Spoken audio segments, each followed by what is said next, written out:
بسم الله الرحمن الرحيم. ازيكم يا اخوانا. احنا زي ما اتفقنا ان كل يوم بنجيب طفل صغير كده، وبنقرأه القرآن الكريم.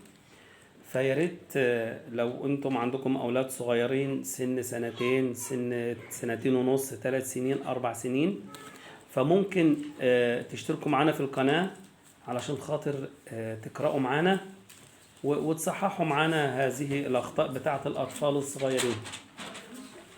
فمعانا الطالب النهاردة عمر عوض، طالب 3 سنوات.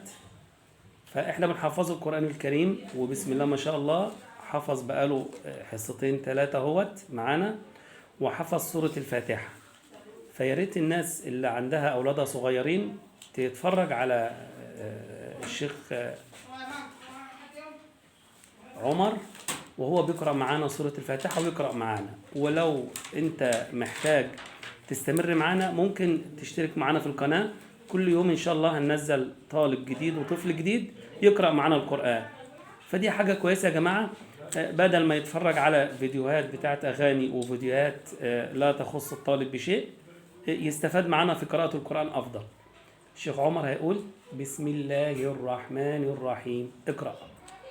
الرحمن الرحيم.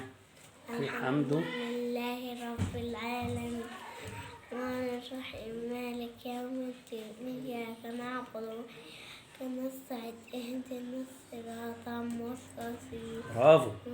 صراط الذين أنعمت عليهم غير ولا الضالين آمين. صدق الله العظيم. برافو. جميل جميل عمر، جميل. عمر بقى له حصتين والثالثه النهارده ما شاء الله. طفل ذكي جدا وحفظ معانا سورة الفاتحة. نتمنى له ان شاء الله المزيد. لو عجبكم الفيديو يا جماعة دوسوا لايك واشتركوا في القناة علشان خاطر يوصل لكم فيديوهات كتير علشان نعلم الأطفال بتوعنا. والسلام عليكم ورحمة الله وبركاته.